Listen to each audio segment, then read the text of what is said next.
Hello everyone, स्वागत है आपका अ कपल इन जर्मनी में। तो हम रहते हैं जर्मनी में एंड बनाते हैं videos related to life, study and work in Germany. तो अभी जर्मनी के बारे में जो न्यूज़ चल रही है वो ये है कि जर्मनी में इन्फ्लेशन तो बहुत ज़्यादा बढ़ गया है और शायद नेक्स्ट ईयर जर्मनी रिसेशन में भी जा सकता है। और क्योंकि ये टॉपिक बहुत ज़्यादा ट्रेंडिंग में है, बहुत ज़्यादा हेडलाइंस में है, तो ऑब्वियसली इसके बारे में बहुत ज़्यादा मिस इन्फॉर्मेशन है, बहुत ज़्यादा कन्फ्यूजन है, सब मेस हो गया है। तो इसीलिए आज के वीडियो में हम बात करने वाले हैं कि करंटली जर्मनी में क्या सिचुएशन है, गवर्नमेंट ने क्या इनिशिएटिव्स लिए हैं, और इसी के साथ हम बात करने वाले हैं कि इस सिचुएशन में भी कौन से ऐसे स्किल्स है या प्रोफेशंस है जो स्टिल इन डिमांड है। एंड में हम देंगे हमारा opinion for students and professionals जो यहाँ काम के लिए आना चाहते हैं कि उन्हें इस सिचुएशन में क्या करना चाहिए। तो ये वीडियो बहुत ही ज़्यादा इंफॉर्मेटिव एंड हेल्पफुल होने वाला है, तो इसीलिए एंड तक इसे ज़रूर देखिएगा। तो चलिए वीडियो शुरू करते हैं। तो सबसे पहले अगर बात करें तो जर्मनी में फ़िलहाल क्या सिचुएशन चल रही है, तो अगर ऑनेस्टली बताओ तो यस, सिचुएशन इज़ बैड, क्योंकि इन्फ्लेशन जो बढ़ गया है वो हमें डे टू डे लाइफ में भी एक्सपीरियंस हो रहा है। तो जैसे वॉर के पहले की अगर हम बात करें तो ऑयल जो था वो लाइक 1 या 1.2 यूरोस पर लीटर अवेलेबल होता था। जब वॉर स्टार्ट हो गई अप्रैल मई में तो लाइक ऑयल अवेलेबल ही नहीं होता था, शेल्फ्स पूरी की पूरी एम्प्टी होती थी और जो ऑयल अवेलेबल था वो 4 यूरोस, 5 यूरोस या कभी कभी 6 यूरोस पर लीटर भी अवेलेबल था। अभी इट इज़ 2.2 यूरोस पर लीटर, लेकिन अब देख सकते हैं ये डबल हो गया है। मिल्क की भी अगर मैं बात करूँ तो जो 78 सेंट्स पर लीटर अवेलेबल होता था वो अभी 1.2 या 1.3 यूरोस पर लीटर अवेलेबल है। तो जो बेसिक नेसेसिटीज़ है वो बहुत ज़्यादा महंगी हो गई है और इसकी वजह से जो लोअर इनकम के ग्रुप से फैमिलीज़ है उन्हें इसका बहुत ज़्यादा इफ़ेक्ट झेलना पड़ रहा है। तो अब ये सिचुएशन अराइज क्यों हुई है, तो इसका सबसे बड़ा कल्प्रिट है जर्मनी का excess dependence on Russian natural gas. तो अगर इस चार्ट में हम देखें 2020 में जर्मनी ऑलमोस्ट 60% अपना नेचुरल गैस रशिया से इंपोर्ट करता था। ये जो गैस इंपोर्ट होता था वो मैक्सिमम यूज़ होता था हाउस होल्ड्स में हीटिंग पर्पजेस के लिए, जो हैवी इंडस्ट्रीज़ है उसमें एनर्जी जनरेशन के लिए और इलेक्ट्रिसिटी प्रोडक्शन के लिए। तो इस एक कमोडिटी की वजह से जर्मन इकोनॉमी जो है वो पूरी तरह से हिल गई है। तो गैस प्राइसेस कितने बढ़ गए हैं इसका मैं अगर एग्जाम्पल दूँ तो यहाँ पर देखिए, ये बेसिकली एक बेकरी थी जिन्होंने अपना जो बिल था वो इंस्टाग्राम पे पोस्ट किया था। तो जून तक, इस साल जून तक उन्हें 780 यूरोस पर मंथ गैस के लिए पे करना था। वो नेक्स्ट ईयर इस जुलाई से नेक्स्ट जून तक उन्हें 2500 से भी ज़्यादा यूरोस पर मंथ पे करने हैं। तो इतने रेट में ऑलमोस्ट 2.5 to 3 टाइम्स गैस के प्राइसेस बढ़ गए हैं, जिसकी वजह से ना सिर्फ बड़ी कंपनीज बट जो छोटी कंपनीज़ है, रिटेल शॉप्स है, उन्हें भी बहुत ज़्यादा हिट हुआ है। इसके बाद अगर मैं बात करूँ तो जो पेट्रोलियम 1.5 या 1.6 यूरोस पर लीटर अवेलेबल होता था पेट्रोल या डीजल, वो पीक पे, जब वॉर पीक पे था तब 2.5 यूरोस पर लीटर तक इतना महंगा हो गया था। और इसी की वजह से जो यहाँ का जर्मनी का मेन मैन्युफैक्चरिंग सेक्टर है उस पर भी बहुत ज़्यादा इम्पैक्ट हुआ था। काफ़ी कंपनीज़ को अपने जो प्रोडक्शंस है वो बहुत ज़्यादा कट डाउन करने पड़े थे और बहुत ज़्यादा कंपनीज़ ने बैंकरप्सी या इंसॉल्वेंसी के लिए भी एप्लीकेशंस फाइल की थी। तो सिचुएशन की अगर हम बात करें तो यस, सिचुएशन सीरियस है। और एक जो कंसर्न है वो ये है कि यहाँ पर लोग है ना बहुत ज़्यादा बाहर खाना खाते हैं, मतलब लंच भी बाहर से, डिनर भी बाहर से। तो बाहर का खाना ऐसे ही जर्मनी में बहुत महंगा था, बिकॉज ऑफ दिस इन्फ्लेशन ये खाना और ज़्यादा महंगा हो गया है।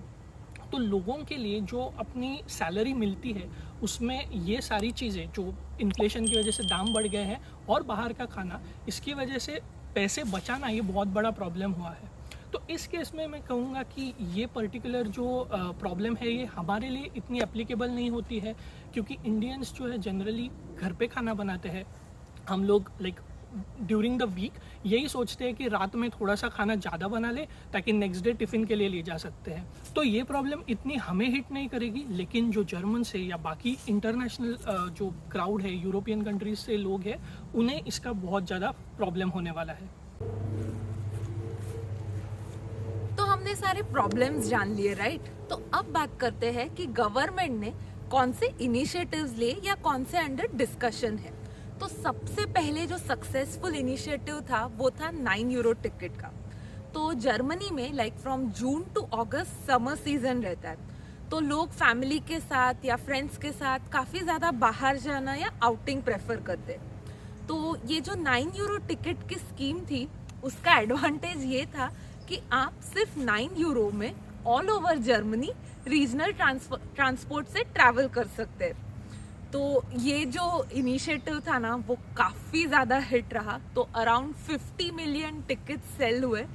एंड इसका सक्सेस सिर्फ इतना ही नहीं था कि ओके चलो 50 मिलियन टिकट सेल हो गए, बट लोगों को भी एक काफ़ी रिलीफ मिली कि मतलब जैसे पेट्रोल और डीजल के दाम काफ़ी बढ़ रहे हैं तो उन्हें ज़्यादा सोचना नहीं पड़ेगा, सिर्फ 9 यूरो टिकट लिया एंड ऑल ओवर जर्मनी घूम सकते हैं। एंड इसी के चलते गवर्नमेंट इसका एक सक्सेसर लॉन्च कर रही है जो कि है 49 यूरोस टिकट का, जो अपकमिंग मंथ्स में आने वाला है। नेक्स्ट जो इनिशिएटिव था वो था वन टाइम इन्फ्लेशन बोनस का। तो हुआ यूँ कि गवर्नमेंट ने सितंबर में जो भी working students and working professionals थे उन्हें वन टाइम 300 यूरोस तक का पेमेंट किया जो कि टैक्सेबल था। तो इसके चलते जो लोअर इनकम ग्रुप्स थे या फिर जो वर्किंग स्टूडेंट्स थे उन्हें काफ़ी ज़्यादा फ़ायदा हुआ क्योंकि उन्हें इस पे कम टैक्स पे करना पड़ा। जर्मनी में आपको जो सैलरी मिलती है वो कैलकुलेट किया जाता है कि आपने कितने घंटे काम किया एंड आर्ली वेजेस कितने हैं। तो इसी के चलते गवर्नमेंट ने जो नेक्स्ट इनिशिएटिव लॉन्च किया वो था मिनिमम वेजेस का। तो मिनिमम वेजेस पहले जो थे वो थे 10.4 यूरोस पर आवर, जो कि अब इंक्रीज हुए हैं 12 यूरोस पर आवर तक। तो ये जो मिनिमम वेजेस बढ़े हैं उससे स्टूडेंट के लिए लाइक उनके मंथली एक्सपेंसेस जो है वो मैनेज करने के लिए काफ़ी रिलीफ मिलने वाली है। तो ये और ऐसे कई सारे इनिशिएटिव्स जर्मन गवर्नमेंट ने लिए हैं, लेकिन अगर हम इन्हीं के बारे में बात करेंगे तो वीडियो बहुत ही लंबी हो जाएगी। तो अब बढ़ते हैं उस टॉपिक पे जिसका आपको बेसब्री से इंतज़ार है कि इस सिचुएशन में भी कौन से ऐसे स्किल्स या प्रोफेशंस हैं जो हाई डिमांड में हैं। तो जैसे हमने स्टार्टिंग में देखा कि ये जो करंट क्राइसिस है वो शुरू हुई क्योंकि जर्मनी की बहुत ज़्यादा डिपेंडेंसी है नेचुरल गैस पे, तो वो तो अभी कम करनी है।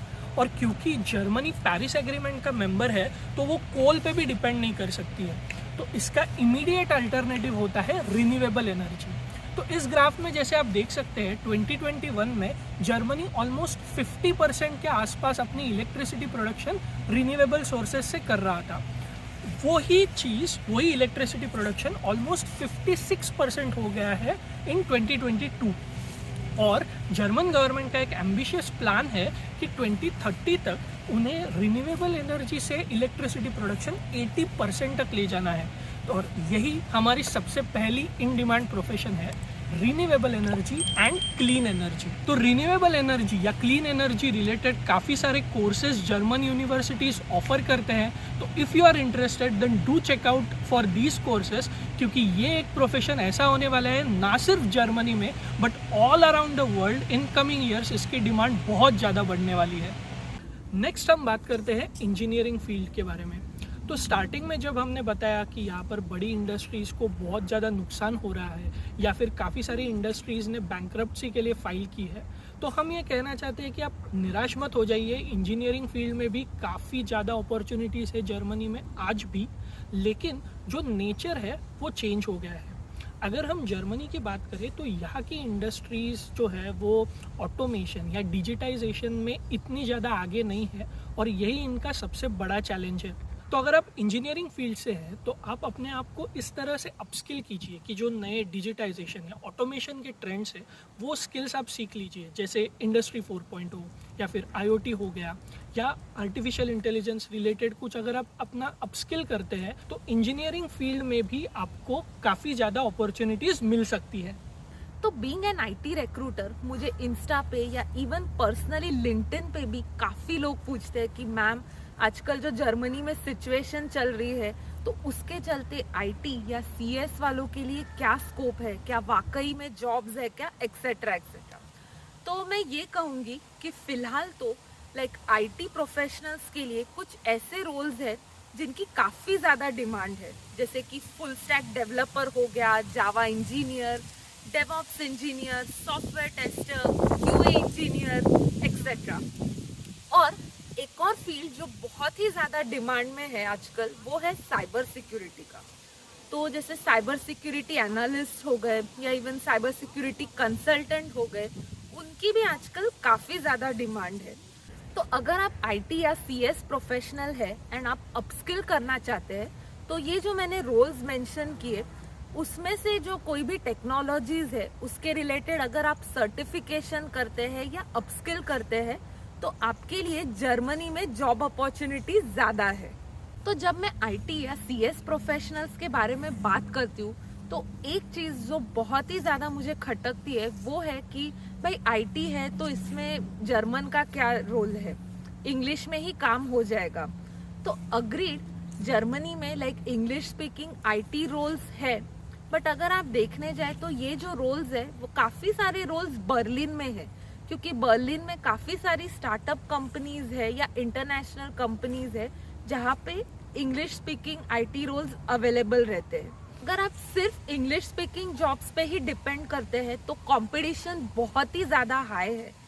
तो और अगर आप जर्मन एमएनसीज की बात करें, जैसे कि बॉश हो गया, सीमेंस हो गया, वहाँ पे भी काफ़ी सारे रोल्स में बिजनेस फ्लुएंट जर्मन की रिक्वायरमेंट रहती है। Like for example German B1 या B2 लेवल तक का आना ही चाहिए।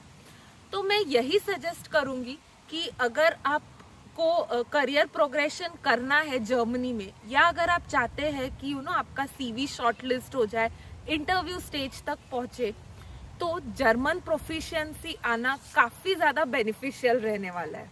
तो हैविंग सेड दैट, अगर आप आईटी या सीएस प्रोफेशनल है एंड आप इंडिया या आउटसाइड ईयू रह रहे हैं and you are trying to apply for IT jobs in Germany, तो हमने इसके लिए एक डिटेल वीडियो बनाया है जिसकी लिंक हम आपको डिस्क्रिप्शन में या यहाँ पे जो आई बटन डिस्प्ले हो रहा है वो क्लिक करके आप देख सकते हैं। तो उससे आपको आइडिया मिल जाएगी कि कैसे आपको कंपनीज के लिए अप्रोच करना है, क्या प्रोसेस फॉलो करने हैं।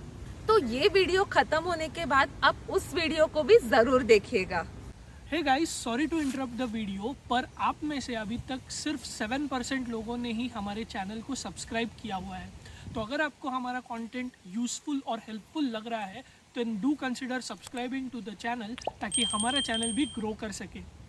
तो नेक्स्ट जो फील्ड है जिसकी यहाँ पर काफ़ी लेबर शॉर्टेज है, वो है मेडिकल प्रोफेशन की। तो मेडिकल की जब हम बात करते हैं तो डॉक्टर्स हो गए, डेंटिस्ट, सर्जन, स्पेशलिस्ट, ये तो कवर हो ही गए, बट उसी के साथ यहाँ पर नर्सेस की भी काफ़ी शॉर्टेज है। तो उसी के चलते हमने यहाँ पर 2 डिटेल वीडियोस बनाए हैं। पहला तो है एमबीबीएस या डॉक्टर्स के लिए फोकस।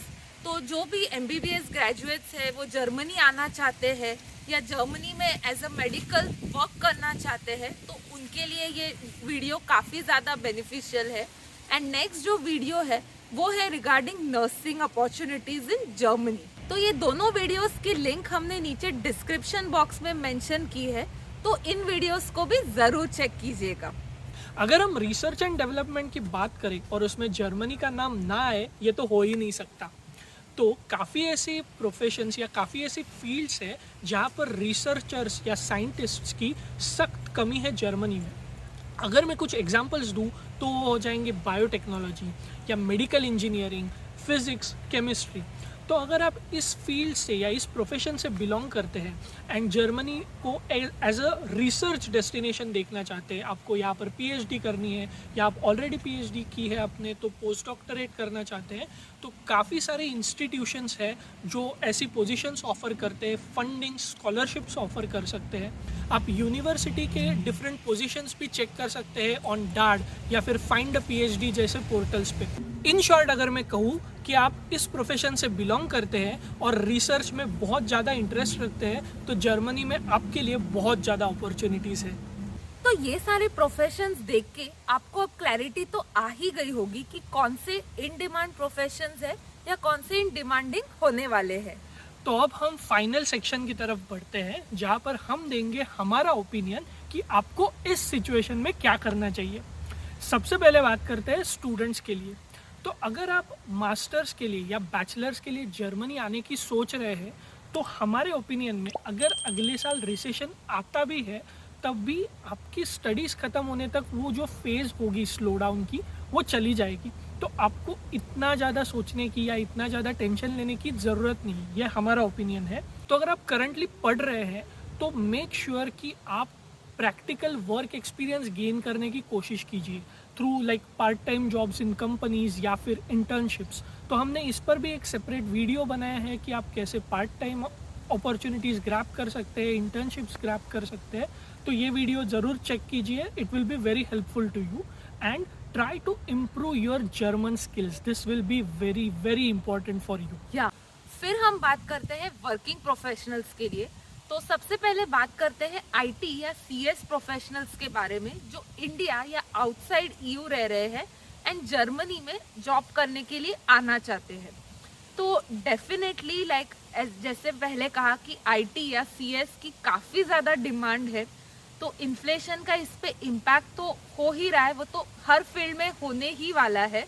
तो पर आप घबराइए मत, यहाँ पर आपको काफ़ी अच्छा स्कोप है। वी वुड सजेस्ट कि आप ज़्यादा स्ट्रेस मत लीजिए। मतलब आप अगर सोच रहे होंगे कि आपको अगर अपॉर्चुनिटी मिलती है और आप जर्मनी आते हैं तो लाइक सर्वाइवल कैसे होगा, दिस एंड दैट, तो सिचुएशन इतनी भी ख़राब नहीं हुई है। तो हम यही सजेस्ट करेंगे कि आप आपकी जॉब सर्च कंटिन्यू रखें एंड हो सके तो प्लीज़ आपके जर्मन प्रोफिशिएंसी पे भी ज़रूर फोकस कीजिए। और फाइनली हम बात करने वाले हैं जॉब सीकर वीज़ा पे जर्मनी आने वालों के लिए। तो यूजुअली कैसे होता है, अगर आप इंडिया से ही या किसी भी दूसरी कंट्री से जर्मनी में जॉब सर्च कर रहे हैं तो आपकी जो एग्जिस्टिंग जॉब है, आपका जो एग्जिस्टिंग करियर है वो आप कंटिन्यू कर रहे हैं एंड अपॉर्चुनिटीज़ देख रहे हैं। लेकिन जब जॉब सीकर वीज़ा की बात आती है तो आपको अपना एग्जिस्टिंग जॉब छोड़ना है, 6 महीने के लिए जर्मनी आना है और यहाँ आके जॉब सर्च करना है। तो हमारे ओपिनियन में गिवन द करंट सिचुएशन ये थोड़ा सा रिस्की है, because we have to admit कि अभी फ़िलहाल एक इकोनॉमी को शॉक लग गया है, जॉब मार्केट थोड़ा सा क्लटर्ड है, नेक्स्ट ईयर के लिए रिसेशन भी फोरकास्टेड है। तो हमारा ये सजेशन होगा उन लोगों के लिए कि इफ़ पॉसिबल आप ये डिसीजन एक अगले अप्रैल तक पोस्टपोन कीजिए। क्या होता है, मार्च तक किसी भी साल का एक क्वार्टर कंप्लीट हो जाता है, कंपनीज को भी आइडिया आ जाती है कि उनकी फॉर द नेक्स्ट ईयर क्या फाइनेंशियल फोरकास्ट होने वाला है, क्या पोजीशन है, वो कितने पोजीशंस लाइक रोल्स ऑफर कर सकते हैं। और आपको भी जर्मन इकोनॉमी के बारे में थोड़ी और इन्फॉर्मेशन मिल जाएगी कि सच में रिसेशन आ रहा है, नहीं आ रहा है, कितना इम्पैक्ट कर रहा है, कौन से सेक्टर में इम्पैक्ट कर रहा है। तो गाइज यही था आज के वीडियो के लिए। वी होप कि आपको ये वीडियो इंफॉर्मेटिव एंड हेल्पफुल लगा हो, इंसाइटफुल लगा हो if you are planning to come to Germany. तो अगर ऐसा है तो इस वीडियो को ज़रूर लाइक कीजिएगा। और अगर आपके फ्रेंड्स या रिलेटिव्स हैं जो जर्मनी के लिए ट्राई कर रहे हैं या जर्मनी में अपॉर्चुनिटीज़ देख रहे हैं तो उनके साथ भी ये वीडियो ज़रूर शेयर कीजिए।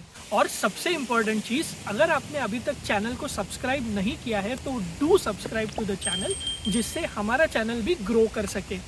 तो मिलते हैं in next video. Till then bye.